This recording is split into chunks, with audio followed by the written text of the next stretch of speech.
ഞാനിന്നിവിടെ ഷെയർ ചെയ്യാൻ പോകുന്നത് എല്ലാ വീട്ടമ്മമാർക്കും തന്നെ യൂസ്ഫുൾ ആയിട്ടുള്ള ടിപ്സ് ആൻഡ് ട്രിക്സും ഒക്കെയാണ് കേട്ടോ ഞാനിന്നിവിടെ ഷെയർ ചെയ്യാൻ പോകുന്നത്.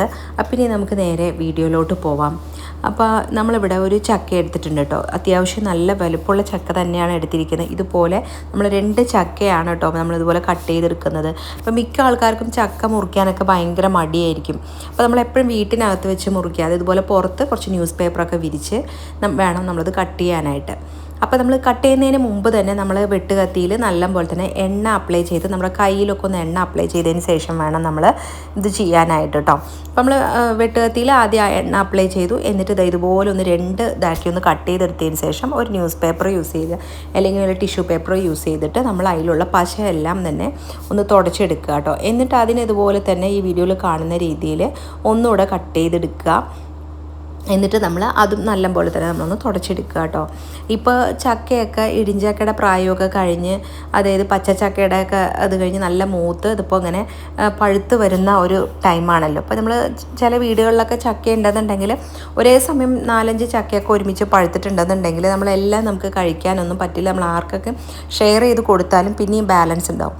അപ്പോൾ നമ്മൾ ഇതുപോലെ ചക്കയൊക്കെ കൂടുതലായി കിട്ടുന്ന സമയത്ത് നമ്മൾ ഈ ഒരു രീതിയിൽ ചെയ്ത് കഴിഞ്ഞാൽ നമുക്ക് വർഷങ്ങളോളം തന്നെ നമുക്ക് ചക്ക സൂക്ഷിക്കാനായിട്ട് നമുക്ക് സാധിക്കും കേട്ടോ. അപ്പോൾ ഈ ചക്കര നമ്മൾ ഈ വീഡിയോയിൽ കാണുന്ന പോലെ തന്നെ ഒന്ന് കട്ട് ചെയ്തെടുത്തിട്ടുണ്ട്. കട്ട് ചെയ്തെടുത്തതിന് ശേഷം നമ്മളത് ഈ പറഞ്ഞ പോലെ തന്നെ നമ്മൾ നല്ലോണം അതിലുള്ള പശയൊക്കെ ഒന്ന് നന്നായി തരുന്നു തുടച്ചെടുക്കുന്നുണ്ട്. ഇതുപോലെ ഫുള്ളായിട്ടൊന്ന് തുടച്ചെടുക്കുക കേട്ടോ. തുടച്ചെടുത്തിട്ട് പിന്നെ അതിൻ്റെ ആ ഒരു സെൻറ്റർ ഭാഗം ഉണ്ടല്ലോ, അതിനെ നമ്മളൊന്ന് കട്ട് ചെയ്ത് എടുക്കുക. നമ്മൾ അതിനൊന്ന് ശരിക്കും കട്ട് ചെയ്തെടുത്തു കഴിഞ്ഞാൽ പിന്നെ നമുക്ക് അത് പെട്ടെന്ന് തന്നെ അതിന് ചക്ക ഓരോ ചക്കയും നമുക്ക് ആ ഒരു ഇതിൽ നിന്ന് നമുക്ക് സെപ്പറേറ്റ് ചെയ്തെടുക്കാനായിട്ട് നമുക്ക് സാധിക്കും കേട്ടോ. അത് ഇതുപോലെ ഒന്ന് ഇങ്ങനെ മുറിച്ചെടുത്തിട്ട് നമ്മൾ ശരിക്കും 2 ഭാഗവും വെച്ച് നന്നായി ഒന്ന് ഇങ്ങനെ വിടർത്തി കൊടുത്തു കഴിഞ്ഞാൽ ചക്ക നമുക്ക് പിന്നെ പെട്ടെന്ന് നമുക്ക് എടുക്കാനായിട്ട് നമുക്ക് പറ്റും കേട്ടോ. പിന്നെ ഇത് കളഞ്ഞു കഴിഞ്ഞാണ്ടല്ലോ പിന്നെ കയ്യിൽ പശയാവുക അങ്ങനെ ഒട്ടുക അങ്ങനെയുള്ള പ്രശ്നമൊന്നും തന്നെ വരില്ലതാണ്. ഇതുപോലെ ഒന്ന് വിടർത്തി കൊടുത്തു കഴിഞ്ഞാൽ പിന്നെ നമുക്ക് എളുപ്പത്തിൽ ചക്ക നമുക്ക് മാറ്റിയെടുക്കാനായിട്ട് സാധിക്കും കേട്ടോ. അപ്പോൾ അതിന് നമ്മൾ ചക്ക മാത്രം ഇതുപോലെ ഒന്ന് സെപ്പറേറ്റ് ചെയ്ത് അതിൻ്റെ സീഡെല്ലാം തന്നെ ഒന്ന് മാറ്റിയിട്ടാണ് നമ്മൾ എടുക്കുന്നത് കേട്ടോ. അപ്പോൾ ഇതുപോലെ നന്നായി ഒന്ന് ആക്കി എടുത്തിട്ടുണ്ട്. എന്നിട്ട് നമ്മളിതൊരു വലിയൊരു കുക്കറിൽ നമ്മൾ ഇട്ട് കൊടുത്തിട്ടുണ്ട് കേട്ടോ. അപ്പോൾ 2 ചക്കയാണ്, പക്ഷേ 2 ചക്കയെ നമ്മൾ കുക്കറിൽ കൊള്ളില്ല. അപ്പോൾ നമ്മൾ ഒരു ചക്ക മുറിച്ചതിന് ശേഷം അതായത് നമ്മളിതുപോലെ ഒന്ന് ആക്കിയിട്ട് ഒരു ഉരുളിയിലേക്ക് നമ്മൾ ആ ചക്കനെ ഇട്ട് കൊടുക്കുന്നുണ്ട്. നമ്മളിൽ വെള്ളമൊന്നും തന്നെ ഒഴിച്ചിട്ടില്ല. ശരിക്കും പറയുകയാണെങ്കിൽ ഒരു 2 വിസിൽ വന്നിട്ടുണ്ടാവും. വിസിൽ വന്നതിന് ശേഷം നമ്മളതിനെ ഇതുപോലെ ഉരുളിയിലേക്ക് ഇട്ട് കൊടുത്തു. പിന്നെ അടുത്തത് നമ്മളിതുപോലെ തന്നെ അടുത്ത ചക്കയും നമ്മൾ നേരത്തെ കണ്ട പോലെ ഒന്ന് കട്ട് ചെയ്തെടുത്തിട്ട് അത് നമ്മൾ കുക്കറിൽ വെച്ചിട്ടുണ്ട് കേട്ടോ. പക്ഷേ നമ്മളിത് അടുപ്പിലാണ് വെക്കുന്നത്. അപ്പോൾ ഇതിനൊക്കെ കുറേ നമുക്ക് ഗ്യാസ് അടുപ്പിലാണ് വെച്ചെങ്കിൽ ഗ്യാസ് നമുക്ക് നഷ്ടമാവും. ഇപ്പോൾ ഗ്യാസിന് കൂടുതൽ ക്ഷാമമുള്ള സ്ഥിതിക്ക് നമ്മൾ ഇതുപോലെ അടുപ്പിലൊക്കെ ചെയ്യുന്നതായിരിക്കും കുറച്ചും കൂടെ ബെറ്റർ കേട്ടോ. അപ്പോൾ അതാ നമ്മൾ രണ്ടാമത്തെ കുക്കറിൽ ഉള്ളതും വേവിച്ചതും കൂടി നമ്മളിതിലേക്ക് ചേർത്ത് കൊടുത്തിട്ടുണ്ട്. നമ്മളിതിലൊരു അല്പം പോലും വെള്ളം ചേർക്കാതെയാണ് നമ്മൾ ഈ ഒരു ചക്ക വേവിച്ചതെങ്കിൽ കൂടി അതിൽ നിന്ന് വെള്ളം ഇങ്ങനെ ഊറി വന്നിട്ട് ഇത് കണ്ടില്ല ഇതുപോലെ വെള്ളം കുറച്ചായിട്ടുണ്ട് കേട്ടോ. പിന്നെ ഒരു 2 കിലോ അളവിൽ നമ്മൾ ശർക്കരനെ ഉരുക്കിയിട്ട് നമ്മളൊന്ന് അരിച്ചെടുത്ത് ഇവിടെ മാറ്റി വെച്ചിട്ടുണ്ട് കേട്ടോ. അപ്പോൾ നമ്മൾ ഈ ഒരു അടുപ്പിൽ തന്നെ വെച്ചിട്ട് നല്ലോണം അടുപ്പ് കത്തിക്കുകയും വേണം കേട്ടോ. അപ്പോൾ നമ്മൾ ഗ്യാസ് അടുപ്പിലാണെന്നുണ്ടെങ്കിൽ നല്ലപോലെ തന്നെ ഹൈ ഫ്ലെയിമിൽ വെച്ചിട്ട് വേണം നമ്മളിത് ചെയ്യാനായിട്ട് കേട്ടോ.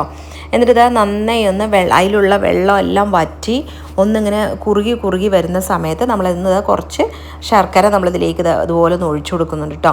ഈ ടൈമിൽ നമ്മളിതിലേക്ക് കുറച്ച് ചുക്ക് പൊടിയും കൂടെ നമ്മൾ ചേർത്ത് കൊടുക്കണം. ഞാനതിൽ വീഡിയോയിൽ കാണിക്കാൻ വിട്ടുപോയതാണ് കേട്ടോ. നമ്മൾ കുറച്ച് ചുക്ക് നന്നായി പൊടിച്ചിട്ട് ഇപ്പോൾ ഇത്രയും ക്വാണ്ടിറ്റി ഉള്ള സ്ഥിതിക്ക് ചെറിയ ടീസ്പൂണിൽ ഫുള്ളായി തന്നെ നമുക്ക് ചുക്കുപൊടി ഇട്ട് കൊടുക്കാവുന്നതാണ്. എന്നിട്ട് നമ്മളിത് കുറേ സമയം ഇടവിട്ട് ഇങ്ങനെ ഇളക്കി കൊടുക്കുക. ഇങ്ങനൊരു സ്റ്റേജ് എത്തുന്ന സമയത്ത് നമ്മൾ അടുപ്പിൽ തീയെല്ലാം തന്നെ കുറയ്ക്കണം. ഗ്യാസ് അടുപ്പിലാണെങ്കിൽ സിമ്മിലാക്കി വെക്കണം കേട്ടോ. എന്നിട്ട് നമ്മൾ നെയ്യും കൂടെ അതിലേക്ക് ചേർത്ത് കൊടുക്കുന്നുണ്ട്. എന്നിട്ട് കുറച്ച് സമയം കൂടെ ഒന്ന് ഇളക്കി കഴിഞ്ഞാൽ നമ്മുടെ ഈ ഒരു ചക്ക വരട്ടി റെഡി ആയിട്ടോ. നമ്മൾ പിന്നെയും കുറച്ചായിട്ട് ശർക്കര നമ്മൾ മധുരം നോക്കിയിട്ട് ചക്കയുടെ മധുരവും കൂടെ നോക്കിയിട്ടൊക്കെ വേണം നമ്മൾ ഈ ഒരു ശർക്കര ഒഴിക്കാനായിട്ട് കേട്ടോ. അല്ലെങ്കിൽ മധുരമായി പോവും. നമ്മൾ ഇങ്ങനെ ആക്കിയതിന് ശേഷം ഇത് നല്ലോണം ചൂടാറിയിട്ട് നമ്മളൊരു ബോക്സിലാക്കി ഫ്രീസറിനകത്ത് വെക്കാം കേട്ടോ. അപ്പോൾ നമുക്കിത് വർഷങ്ങളോളം നമുക്ക് ഉപയോഗിക്കാം. നമുക്ക് ഇടയ്ക്കെടുത്ത് കഴിക്കണം എന്നുണ്ടെങ്കിൽ കുറച്ച് തേങ്ങാപ്പാൽ എടുത്തിട്ട് നമ്മളിതൊന്ന് നെയ്യൊന്നും ചേർക്കണ്ട. അത്യാവശ്യം നമ്മളതിൽ നെയ്യുണ്ട് എങ്കിലും നമ്മളൊരു പാനിലേക്ക് കുറച്ച് നെയ്യും ഈ ചക്ക വരട്ടിയതും കൂടെ ചേർത്ത് കുറച്ച് തേങ്ങാപ്പാലും കൂടെ ചേർത്തിട്ട് നമ്മൾ കഴിക്കണമെങ്കിൽ നല്ല അടിപൊളി ടേസ്റ്റ് ആയിരിക്കും. പിന്നെ നമ്മൾ ഇലയടയൊക്കെ ഉണ്ടാക്കുന്ന സമയത്ത് നമ്മൾ ഇതുപോലെ ഈ ചക്ക വരട്ടി വെച്ചിരിക്കുന്നത് എടുത്തിട്ട് നമ്മൾ അതിലേക്ക് കുറച്ച് തേങ്ങയും അതുപോലെ തന്നെ നമ്മൾ തേങ്ങ ചേർത്തിട്ട് ഒന്ന് നെയ്യൊക്കെ ഒഴിച്ച് ഒന്ന് സെറ്റാക്കിയിട്ട് നമ്മൾ ഇലയട ഉണ്ടാക്കുന്നതിൻ്റെ ഉള്ളിൽ ഫില്ലിംഗ് ആയിട്ട് വെച്ച് കൊടുക്കുകയാണെങ്കിലും നല്ല ടേസ്റ്റ് ആയിരിക്കും കേട്ടോ. അപ്പോൾ നിങ്ങൾ ചക്ക കൂടുതലായി കിട്ടുന്ന സമയത്ത് ഇതുപോലെ ഒന്ന് ചെയ്ത് നോക്കുക. ഇനി നമ്മൾ അതിലുള്ള ചക്കക്കുരു എല്ലാം തന്നെ എടുത്തിട്ടുണ്ട്. എന്നിട്ട് നമ്മൾ കുറച്ച് സമയം ഒന്ന് വെയിലത്ത് ഇങ്ങനെ വിടർത്തി വെച്ച് കൊടുക്കുന്നുണ്ട് അതിലുള്ള നനവെല്ലാം പോകാനായിട്ട്. അതിനുശേഷം നമ്മൾ അതിൻ്റെ തോലെല്ലാം തന്നെ ഒന്ന് കളഞ്ഞെടുക്കുക കേട്ടോ. നമ്മളത് ചക്കക്കുരു ആണെങ്കിലും നമുക്ക് ഒരുപാട് ഹെൽത്തിന് നല്ലതാണ്. അപ്പോൾ നമ്മളിത് വെളിയിൽ വെച്ച് കഴിഞ്ഞാൽ ഒരു 3-4 ദിവസം കഴിയുമ്പോഴേക്കും തന്നെ അത് പൂപ്പൽ പോലെ വന്നിട്ട് നമുക്കത് പിന്നെ എടുക്കാൻ പറ്റില്ല. അപ്പോൾ നമ്മൾ കിട്ടിക്കഴിയുമ്പോൾ എപ്പോഴും നമ്മളത് ഫ്രഷായി നമ്മളത് സ്റ്റോർ ചെയ്ത് വെക്കാനായിട്ട് ശ്രദ്ധിക്കുക. ഇതുപോലൊരു ബോക്സിലാക്കിയിട്ട് നമ്മളിപ്പോൾ 2 ബോക്സിലാക്കുന്നുണ്ട്. ബോക്സിലാക്കിയിട്ട് നമ്മൾ ഫ്രീസറിനകത്ത് വെക്കുകയാണെങ്കിൽ നമുക്ക് വർഷങ്ങളോളം നമുക്ക് എത്ര നാളുകൾ വേണമെങ്കിലും നമുക്ക് സൂക്ഷിക്കാം കേട്ടോ. നമുക്ക് എടുത്തിട്ട് നമുക്ക് പിന്നീട് ഉപയോഗിക്കാവുന്നതാണ്. നമ്മൾ ഫ്രീസറിനകത്ത് വെക്കുന്നത് കൊണ്ടാണ് നമ്മൾ അതിൻ്റെ തോല് കളഞ്ഞിട്ട് ഫ്രീസറിനകത്ത് വെക്കുന്നത്. അല്ലെങ്കിൽ നമുക്ക് അതിൻ്റെ തോലെടുക്കാൻ കുറച്ച് ബുദ്ധിമുട്ടായിരിക്കും കേട്ടോ. അപ്പോൾ ഇതുപോലെ ആക്കിയിട്ട് നമ്മൾ വെക്കുകയാണെന്നുണ്ടെങ്കിൽ നമുക്ക് ഒരു ആവശ്യം അനുസരിച്ച് നമുക്ക് ഉപയോഗിക്കാം. നമ്മൾ ഇത് യൂസ് ചെയ്തിട്ട് നമുക്ക് ഷേക്ക് ഉണ്ടാക്കാം. അതുപോലെ തന്നെ കറി വെക്കുന്നതിലൊക്കെ ഉപയോഗിക്കാം. ചീര മുരിങ്ങ ഇലയൊക്കെ കറി വെക്കുന്നതിന് നമ്മൾ പരിപ്പിട്ട് കറി വെക്കുന്നതിന് പകരം ഈ ചക്കക്കുരു ഇട്ട് വേവിച്ച് ഉടച്ചിട്ട് അതിൽ മുരിങ്ങ ഇലയൊക്കെ ഇട്ടിട്ട് നമ്മൾ വെക്കുകയാണെന്നുണ്ടെങ്കിൽ നമ്മുടെ ഹെൽത്തിനും വളരെ നല്ലതാണ്. കഴിക്കാനും നല്ല ടേസ്റ്റ് ആയിരിക്കും കേട്ടോ. പിന്നെ അതേപോലെ തന്നെ ഞാനിവിടെ കുറച്ച് ചക്ക പുഴുങ്ങിയതും കൂടെ പുഴുങ്ങിയിട്ട് ഞാൻ എടുത്ത് വെച്ചിട്ടുണ്ടായിരുന്നു കേട്ടോ. പുഴുങ്ങിയിട്ട് പിന്നെ അതിൻ്റെ തോലോട് കൂടി തന്നെ വെച്ചിരിക്കുന്നത് കണ്ടപ്പോൾ നമ്മൾ നേരത്തെ എടുത്ത് വെച്ചത് ഇപ്പോൾ 2 ദിവസം കഴിഞ്ഞപ്പോൾ ഉള്ളതാണ് കേട്ടോ. അപ്പോൾ ഇതുപോലെ നമുക്ക് സെപ്പറേറ്റ് ചെയ്ത് വേണ്ടതുപോലെ നമുക്ക് എടുക്കാനൊക്കെ സാധിക്കും. നമ്മൾ പുഴുങ്ങിയിട്ട് ഞാൻ അതുപോലെ ആ ചക്ക വരട്ടിയ സമയത്ത് തന്നെ കുറച്ചെടുത്ത് ഞാൻ പുഴുങ്ങിയിട്ടുണ്ടായിരുന്നു. ഇപ്പോൾ വിറകടുപ്പുണ്ടായിരുന്നപ്പോൾ ഞാൻ അതിൽ കുറച്ചിട്ട് പുഴുങ്ങിയെന്ന് മാത്രം. നമ്മൾ പുഴുങ്ങിയിട്ട് കഴിക്കുകയും ചെയ്യാം. പണ്ട് കാലത്തൊക്കെ ഉപ്പിട്ട് പുഴുങ്ങിയിട്ടൊക്കെ ചക്കക്കുരു കഴിക്കാറുണ്ട്. പിന്നെ നമ്മൾ ഇതുപോലെ വേവിച്ച് വെച്ചിട്ടുണ്ടെന്നുണ്ടെങ്കിൽ നമ്മൾ പെട്ടെന്ന് നമുക്ക് കുക്ക് ചെയ്യാനും എളുപ്പമായിരിക്കും കേട്ടോ. നമുക്ക് എന്തെങ്കിലും ഒന്ന് ഇപ്പോൾ പരിപ്പ് കറിയൊക്കെ വെക്കുക അങ്ങനെ എന്തെങ്കിലും ചെയ്യുന്ന സമയത്ത് നമ്മൾ ചക്കക്കുരു വേണമെന്നുണ്ടെങ്കിൽ നമുക്കത് എടുക്കാൻ പറ്റും. ഇങ്ങനെയും നമുക്ക് സ്റ്റോർ ചെയ്ത് വെക്കാം. അപ്പോൾ ഇതുപോലൊക്കെ ഒന്ന് നിങ്ങൾ ട്രൈ ചെയ്ത് നോക്കുക കേട്ടോ. ചക്കയുടെ സീസണൊക്കെ ആവുന്ന സമയത്ത് നമ്മൾ ഇതൊക്കെ ഒരു സീസണിൽ മാത്രമേ നമുക്ക് കിട്ടുള്ളൂ. പിന്നെ ഇത് കഴിഞ്ഞിട്ട് നമ്മൾ ഈ ചക്കക്കുരു വേണമെന്ന് തോന്നിയാൽ പോലും നമുക്ക് കിട്ടില്ല, ചക്കയും കിട്ടില്ല. നമ്മൾ ചക്കയും ഈ ഒരു രീതിയിൽ നമ്മൾ അതിൻ്റെ ചക്കയുടെ സീഡെല്ലാം മാറ്റിയതിന് ശേഷം നമ്മൾ ഒരു സിപ്ലോക്ക് കവറിലാക്കിയിട്ട് നമുക്ക് ഫ്രീസറിനകത്ത് വെച്ചിട്ട് അങ്ങനെയും നമുക്ക് കുറേ നാളുകളൊക്കെ വർഷങ്ങളോളം വെക്കാൻ പറ്റില്ല, കുറച്ച് നാളൊക്കെ നമുക്ക് ചക്കയും അതുപോലെ തന്നെ നമുക്ക് സൂക്ഷിക്കാനായിട്ടൊക്കെ സാധിക്കും കേട്ടോ. അപ്പോൾ നിങ്ങൾ ചക്ക കിട്ടുന്ന സമയത്ത് മാക്സിമം വേസ്റ്റാക്കി കളയാതെ ഇതുപോലെയൊക്കെ ഒന്ന് ചെയ്ത് നോക്കുക കേട്ടോ. ഇനിയിപ്പോൾ അടുത്തതായിട്ട് നമ്മൾ ഇപ്പോൾ കപ്പയൊക്കെ കിട്ടുന്ന സമയത്ത് കപ്പ കിട്ടിക്കഴിഞ്ഞാൽ നമ്മൾ 1-2 ദിവസമൊക്കെ കഴിഞ്ഞിപ്പോൾ വാങ്ങിയ അന്ന് തന്നെ നമ്മൾ ഫ്രഷായിട്ട് കട്ട് ചെയ്ത് വെച്ചാൽ നല്ലതായിരിക്കും. ഒരു 2 ദിവസം കഴിയുമ്പോഴേക്കും തന്നെ ഈ ഒരു കപ്പയിൽ കറുപ്പടിച്ചിട്ട് പിന്നെ നമ്മളത് കുക്ക് ചെയ്യുമ്പോൾ ആ ഒരു ഭാഗം നമുക്ക് കയ്പ്പായിട്ട് അനുഭവപ്പെടാറുണ്ട്. അപ്പോൾ നമ്മൾ എപ്പോഴും കപ്പ കിട്ടിക്കഴിഞ്ഞാൽ അപ്പം തന്നെ കൊണ്ടുവന്ന് ഉടനെ അതിൻ്റെ തോലെല്ലാം കളഞ്ഞ് നല്ലോണം ഒന്ന് കഴുകി നമ്മൾ ഏത് ഷേപ്പിലാണോ നമ്മൾ വെട്ടുന്നത് അത് വെട്ടി ഇതുപോലൊരു ബോക്സിലാക്കിയിട്ട് അത് മുങ്ങുന്ന രീതിയിൽ വെള്ളം ഒഴിച്ച് നമ്മൾ ഫ്രിഡ്ജിനകത്ത് വെക്കുകയാണെന്നുണ്ടെങ്കിൽ 1-2 ആഴ്ച വരെ നമുക്ക് സുഖമായിട്ട് നമുക്ക് കേടുകൂടാതെ നമുക്ക് കപ്പ ഉപയോഗിക്കാൻ പറ്റും കേട്ടോ. അപ്പോൾ ഞാൻ അതുപോലെ ആക്കി വെച്ചതാണ്.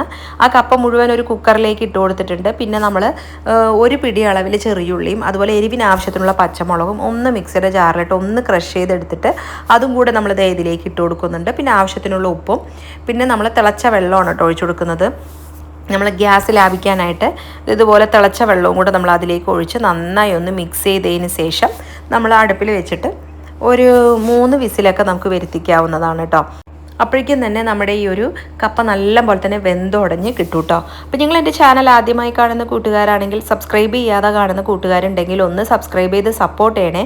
അതേപോലെ തന്നെ എൻ്റെ തൊട്ടടുത്ത് കാണുന്ന ബെല്ലൈക്കണിലുള്ള ബട്ടൺ കൂടി എനേബിൾ ചെയ്താൽ മാത്രമേ ഞാനിടുന്ന വീഡിയോസിൻ്റെ നോട്ടിഫിക്കേഷനൊക്കെ നിങ്ങൾക്ക് കൃത്യമായിട്ട് കിട്ടുകയുള്ളൂ കേട്ടോ. അപ്പോൾ അതാ നമ്മളിതിനൊന്ന് കുക്കറിൽ വെക്കുന്നുണ്ട്. അപ്പോൾ 3 വിസിലിന് ശേഷം നമുക്കിതൊന്ന് ഓപ്പൺ ചെയ്ത് നോക്കാവുന്നതാണ് കേട്ടോ. ആ വിസിൽ അതിൻ്റെ സ്റ്റീം മുഴുവൻ പോയതിന് ശേഷം മാത്രം നമ്മളൊന്ന് ഓപ്പൺ ചെയ്ത് നോക്കുന്നുണ്ട്. അപ്പം നല്ല പോലെ തന്നെ വെന്ത് കിട്ടിയിട്ടുണ്ട് കേട്ടോ. ഇനി നമുക്ക് എന്ത് ചെയ്യാന്ന് വെച്ചാൽ തേങ്ങാപ്പാൽ എടുക്കണം.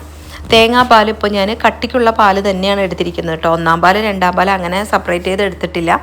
കുറച്ച് ചുടുവെള്ളം, ഒരല്പം ചുടുവെള്ളം ഒഴിച്ച് നല്ലോണം ഒരു തേങ്ങയുടെ പാല് ഞാൻ എടുത്ത് വെച്ചിട്ടുണ്ടായിരുന്നു. അപ്പോൾ ഇനി നമുക്ക് അത് ഇതിലേക്ക് ഒഴിച്ചു കൊടുക്കാം. നന്നായി എടുത്തത് മുഴുവനായി ഒഴിച്ചു കൊടുക്കണമെന്നില്ല, നമ്മൾ നോക്കിയിട്ട് ആവശ്യം അനുസരിച്ച് മാത്രം നമ്മളിതിലേക്ക് ഒഴിച്ചു കൊടുത്താൽ മതിയാവും. എന്നിട്ട് നന്നായി ഇതൊന്ന് മിക്സ് ചെയ്ത് കൊടുക്കാം. എന്നിട്ട് നമ്മൾ ശരിക്കും ഇതിനെ ഒന്ന് ഉടച്ചുടച്ച് കൊടുക്കുക കേട്ടോ. എന്നിട്ട് നമ്മൾ ഒന്ന് ചൂടായാൽ മതി, തിളയ്ക്കേണ്ട ആവശ്യമില്ല. തേങ്ങാപ്പാൽ ഒഴിച്ചിട്ട് നമ്മൾ തിളച്ച് കഴിഞ്ഞാൽ അതിൻ്റെ ഒരു ഇത് മാറിപ്പോകും. എന്നിട്ട് നമുക്ക് ഫ്ലെയിം ഓഫ് ആക്കി കൊടുക്കാം. എന്നിട്ട് നമ്മൾ വേറൊരു പാനിലേക്ക് കുറച്ച് വെളിച്ചെണ്ണയും അതുപോലെ തന്നെ കടുകും കറിവേപ്പിലയും വറ്റൽമുളക് ഉണ്ടെന്നുണ്ടെങ്കിൽ വറ്റൽമുളകും 2 ചെറിയുള്ളിയും ഒക്കെ കൊത്തി അരിഞ്ഞ് അതിലേക്ക് ഇട്ടിട്ട് നമ്മളിതിനൊന്ന് താളിച്ചെടുക്കാവുന്നതാണ് കേട്ടോ. അപ്പോൾ ഇത് നമ്മൾ അടിപൊളി ടേസ്റ്റ് ആയിട്ടുള്ള പാൽക്കപ്പയാണ് നമ്മളിവിടെ തയ്യാറാക്കിയിരിക്കുന്നത്. ഇതിൻ്റെ കൂടെ നമുക്ക് ബീഫ് കറിയോ ചിക്കൻ കറിയോ മീൻ കറിയോ ഒക്കെ ഉണ്ടെങ്കിൽ നല്ല അടിപൊളി ടേസ്റ്റ് ആയിരിക്കും. നമുക്കിത് ബ്രേക്ക്ഫാസ്റ്റ് ആയിട്ടും ഡിന്നറിനും അതുപോലെ തന്നെ വൈകിട്ട് കുട്ടികൾ സ്കൂൾ വിട്ട് വരുന്ന സമയത്ത്, ഇപ്പോൾ വെക്കേഷനൊക്കെ ആയത് കാരണം കുട്ടികൾ വൈകുന്നേരത്തൊക്കെ കളിച്ച് ക്ഷീണിച്ചൊക്കെ വരുന്ന സമയത്തൊക്കെ നമുക്കിത് കൊടുക്കാവുന്നതാണ് കേട്ടോ. നല്ല ടേസ്റ്റാണ്. അപ്പോൾ നിങ്ങൾ ഇതുപോലെ ഒന്ന് ട്രൈ ചെയ്യുക. അപ്പോൾ ഇന്നത്തെ വീഡിയോസിൽ ഏതെങ്കിലും ഒരു ടിപ്സ് നിങ്ങൾക്ക് യൂസ്ഫുള്ളായി തോന്നിയിട്ടുണ്ടെന്നുണ്ടെങ്കിൽ വീഡിയോയ്ക്ക് ലൈക്ക് ചെയ്യുക, ഷെയർ ചെയ്യുക, നിങ്ങളുടെ ഫ്രണ്ട്സ് ആൻഡ് റിലേറ്റീവ്സിനൊക്കെ ഒന്ന് ഷെയർ ചെയ്യുക. അതുപോലെ വീഡിയോയ്ക്ക് നല്ല നല്ല കമൻറ്റ് ഇടുക കേട്ടോ. നിങ്ങളുടെ നല്ല നല്ല കമൻറ്റ് വായിക്കുമ്പോഴാണ് എനിക്ക് ഇനിയും വീഡിയോ ഇടാനുള്ള നല്ലൊരു പ്രചോദനം കൂടിയാവുന്നത്. പിന്നെ ഇതേപോലെ തന്നെ അടുത്ത നല്ല ഇൻട്രസ്റ്റിങ്ങും എല്ലാ വീട്ടമ്മമാർക്കും ഒരേപോലെ യൂസ്ഫുൾ ആവുന്ന വളരെ നല്ലൊരു വീഡിയോയിൽ കാണുന്നത് വരേക്കും ബൈ.